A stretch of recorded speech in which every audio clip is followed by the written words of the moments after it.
নানির হাতের মোচড়া ভাজি, এ তো মনে হয় যেন মুখে লেগে থাকা স্বাদ।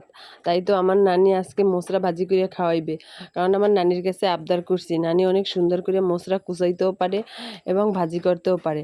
তাই আমার নানি সুন্দর করে মোচড়াগুলোরে ছাড়াই নিতে আসে, ছাড়াইয়া সুন্দর মতো একবারে কুচি কুচি করে নেবে। এই মোচড়া আসলে অনেক কুচি কুচি করে কুচাইতে হয়, মিহিন করে, আর নাহলে কিন্তু মজা লাগে না। আর এই মিহিন করে কুচাইতে কিন্তু সবাই পারে না, আর আমার নানি কিন্তু সেরকম মিহিন করে কুচাইতে পারে। আর এটা কিন্তু নানির বেশি ভালো পারে আর রান্না করতেও পারে। আর আজকে কিন্তু চিংড়া মাছ ছাড়াই রান্না করা হবে মোচড়া ভাজি। আর চিংড়া মাছ না থাকলে কি কোনো কিছু খাওয়া যাবে না এমন তো কোনো কথা নেই। আজকে শুধু নারকেল দিয়ে মোচড়া ভাজি হবে। আর একে একে আমার নানি তো সব মোচড়াই কুচাই নিল। আর এখন কিন্তু মোচড়া বাজারে কিনতেও পাওয়া যায়, আর আমাকে বরিশালে তো কেনা লাগে না, কারণ আমাদের এখানে পাওয়া যায়, বাগানে কলা গাছ থাকলেই হয়েছে, মোচড়া পাওয়া যায়। আর এই তো 2-3টা মোচড়া সুন্দর করে আমার নানি কুচাই কুচাই নিতে আসে।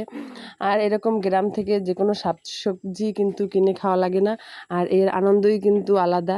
এই যে সুন্দর মতো সব কিছু কুচাই নিতে আসে, আর এই মোচড়া খাইতে কিন্তু আজকে অনেক অনেক ভালো লাগছে, আর সবাই মিলে অনেক মজা করেই খাইছি। এরপর আমার নানি সুন্দর করে ধুয়ে নেবে, মানে কালো কষ পানিটা ছাড়াই নেবে, 2-3 বার করে ধোয়া দিয়ে নিতে হইবে, নাহলে এই কষ পানিটা ছাড়বে না। এরপরে হালকাভাবে কাঁচামরিচ, তারপরে নারকেল, পেঁয়াজ, রসুন সুন্দর করে তেলের উপর ভাজা ভাজা করে নেবে। আর এই ভাজা ভাজাটা কিন্তু একটু ধৈর্য সহকারেই করতে হবে, কারণ যেন পুড়ে না যায়। আর এরপর নারকেলটা দিয়ে দিয়েছে, নারকেল দিয়ে ভাজা ভাজা করার পরে এরপরে একে একে মশলা দিয়ে দিতে হইবে। এই মশলা দেওয়ার পরে কিন্তু মাঝখানে হালকা করে হলুদ আর একটু লবণ দিয়ে দিতে হইবে, বেশি হলুদ দেওয়া যাবে না, হালকা একটু কালারের জন্য হলুদ দিয়ে দিলাম। আর এই হলুদ দেওয়ার পর কিন্তু মশলার কালারটা অসাধারণ হয়েছে। এরপরে তো সুন্দর করে লাড়াচাড়া করে ভাজতে হবে, বেশি জাল দেওয়া যাবে না, চুলার জাল কিন্তু মিডিয়াম থাকতে হইবে। আর মাটির চুলার রান্না সে তো আরও মজা। এরকম ভাজা ভাজা করতে করতেই কিন্তু মশলা ভাজি হয়ে গেছে, শেষ।